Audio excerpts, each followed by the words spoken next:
Les invités de ce débat, Julien Loyer, bonjour, bienvenue. Vous êtes directeur général du label Bleu Blanc Zèbre, et Christian Leroux, secrétaire général de M2I Life Science et président du mouvement Bleu Blanc Zèbre. Bienvenue à vous aussi. Bonjour.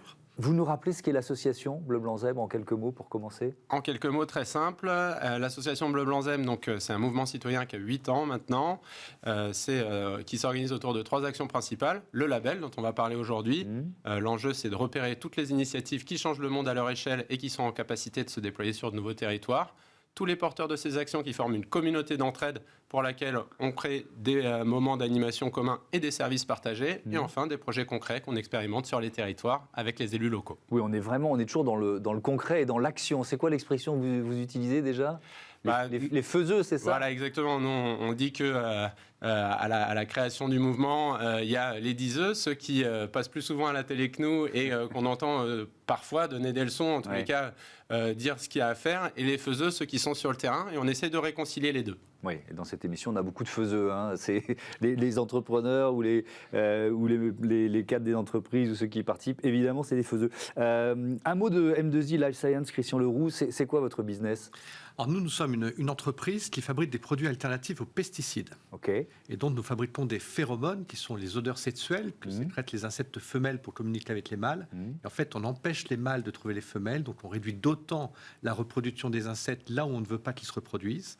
Et donc, nous sommes en quelque sorte les parfumeurs des insectes, et nous provoquons ce que l'on appelle la confusion sexuelle. OK. Et donc ça permet de remplacer tout ou partie des pesticides? On est totalement dans le sens de l'histoire sur l'agroécologie raisonnée. Ouais. Et donc nous réduisons l'utilisation des pesticides là où nous ne voulons pas que les insectes attaquent. Et donc nous travaillons aussi bien avec les collectivités territoriales pour la protection des parcs et des jardins, mais aussi sur toutes les grandes cultures, qu'il s'agisse des vignes, des tomates, des maraîchages ou des pommes et des poires.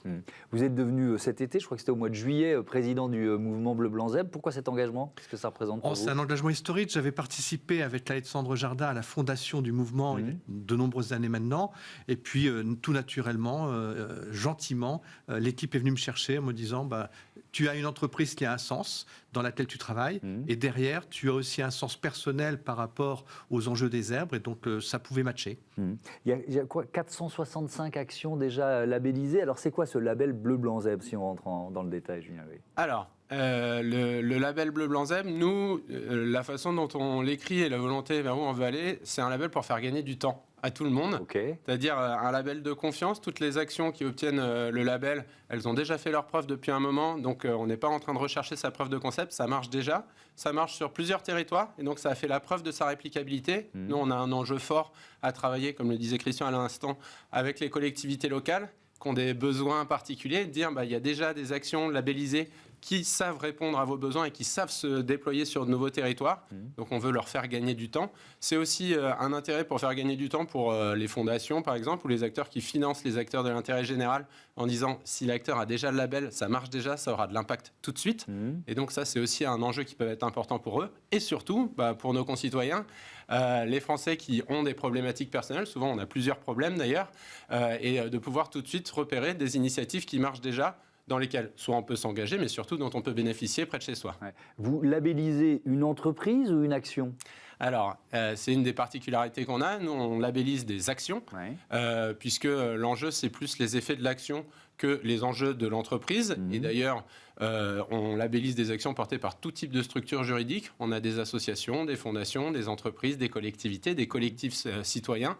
Notre enjeu, c'est que tout le monde a le droit d'avoir des bonnes solutions pour la société, donc on n'est pas du tout discriminant à l'entrée. En revanche, on a des critères de sélection qui sont importants pour pouvoir vérifier que il y a les critères que je disais tout à l'heure, l'action est déjà effective, qu'elle laisse une place pour le citoyen dans son mode d'action, qu'elle est réplicable, qu'elle est apartisane et qu'elle est désintéressée, c'est-à-dire que l'enjeu, c'est que quelqu'un puisse se saisir de cette initiative-là pour pouvoir la déployer près de chez eux, ou en tous les cas s'y impliquer. Christian Leroux, votre entreprise, elle est ou elle aurait pu être labellisée, enfin, certaines actions de l'entreprise? Nous avons été labellisés en 2016. Ah oui, donc c'est assez ancien. On est labellisés pourquoi? Parce que, nous sommes des faiseux. Nous agissons pour la planète, nous créons des emplois. À titre d'exemple, l'année dernière, nous avons produit l'équivalent de 20 000 tonnes de produits. C'est l'équivalent d'utilisation de pesticides d'un pays comme le Portugal. Et donc, on a réduit sur l'ensemble de la planète cet usage de pesticides. Donc on est véritablement défaiseux. On crée de l'emploi qui n'existait pas il y a encore quelques années. Nous faisons des emplois verts. Aujourd'hui, on a plus de 150 emplois qui ont été créés en moins de 8 ans et nous continuons à en créer. Et donc derrière, nous apportons des solutions concrètes à la fois aux agriculteurs, mais aussi aux collectivités locales, mais aussi aux jardiniers amateurs pour qu'ils utilisent des produits propres pour la protection de ces jardins, de ces plantes ou de ces espaces verts. Ce label, vous en voyez l'effet en quelque sorte, puisque ce qui est intéressant, c'est la réplicabilité d'une solution. Donc, comment ça se met en place? Alors, nous, la réplicabilité que l'on promeut, c'est la réduction de l'utilisation de pesticides pour la protection des cultures. C'est ça la réplicabilité que nous promeut. Et puis derrière, c'est la possibilité d'offrir des perspectives d'emploi et de nouvelles solutions à la fois pour les agriculteurs et les jardiniers amateurs. Alors, il y a plusieurs catégories, on va dire, Julien Loyer, je les ai trouvées en préparant l'émission: transition écologique, habitat, accès à l'emploi, aide aux aidants, illettrisme. Ça, c'est quoi? C'est les 5 grandes catégories dans lesquelles les labels peuvent être distribués, ou alors finalement ça va même au-delà? Parce que déjà là, il y a quand même beaucoup à faire. La clé d'entrée, c'est que ça répond à une urgence perçue sur le territoire d'implantation de l'action. Et donc il y a des urgences climatiques fortes, et donc Christian est modeste, mais en termes de réplicabilité et de changement d'échelle, aujourd'hui, je ne sais plus dans combien de pays vous agissez, mais c'est devenu quelque chose d'assez massif. Nous, notre enjeu, c'est aussi qu'une action de lutte contre l'isolement dans un village de 20 habitants, ça a un impact très fort et ça répond à une urgence sociale importante, comme un beaucoup plus gros acteur. Et donc, en termes de catégorie, en fait, notre enjeu, ça a été de se dire: il y a des grands enjeux de société, il faut que ce soit un petit peu lisible. Donc on a découpé les problèmes de la France en 6, j'aime bien dire ça souvent, les questions d'éducation, d'emploi, de transition, d'habitat, de santé et de fraternité. Et ensuite, on va raccrocher des sujets avec des partenaires clés, ça peut être une association d'élus, un ministère, une fondation, un acteur privé, et de se dire, en réalité, on va picorer des solutions dans ces différents sujets-là, parce que quand on a un problème d'illettrisme, on a du mal à accompagner son enfant dans sa réussite scolaire, on a du mal à avoir accès à ses aides sociales, et en réalité, on va avoir différents acteurs qui vont pouvoir travailler là-dessus, et donc on va les faire travailler ensemble autour d'un même sujet, sur un même territoire, pour pouvoir adresser les différentes problématiques de la personne. Christian Leroux, est-ce que vous avez parfois, avec l'association et ce label Bleu Blanc Zèbre, le sentiment de prendre le relais d'un État qui peut être défaillant, ou alors c'est ce que vous dites, non, on est complémentaires? Comment vous l'analysez, ça? Aujourd'hui, je dirais qu'on est totalement complémentaires. Il y a un rapport qui est sorti il y a quelques années maintenant du ministère des Affaires sociales, de la santé, de l'environnement et de l'agriculture, qui dit que sur les 6 millions d'agriculteurs qui cotisent à la MSA, la Mutualité sociale agricole, il y en a 1 million qui vont déclencher une maladie due aux pesticides. Aujourd'hui, nous travaillons main dans la main avec la FNSEA à travers les contrats de solutions pour apporter des solutions concrètes à la fois aux agriculteurs, aux riverains, mais également aux consommateurs, parce qu'on est totalement impliqué dans le label non pesticides, donc le Planet Score qu'utilisent aujourd'hui les grands distributeurs.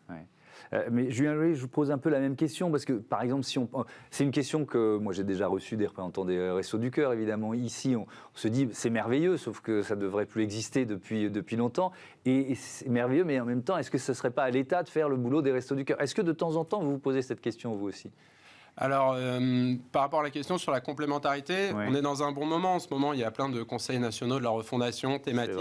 Nous, on enchaîne un petit peu les rendez-vous un petit peu partout, parce que quand il y a un nouveau gouvernement, mais ça peut marcher aussi à l'échelle locale, encore une fois, on fait gagner du temps grâce au label, parce que là, il y a un travail en cours sur la fabrique du bien vieillir, par exemple. Nous, on a travaillé, on a repéré 600 acteurs locaux qui travaillent sur ce sujet-là et qui vont pouvoir inspirer les prochaines politiques publiques. Donc peut-être qu'on peut se dire, ce serait à l'État d'être au courant de tout ça.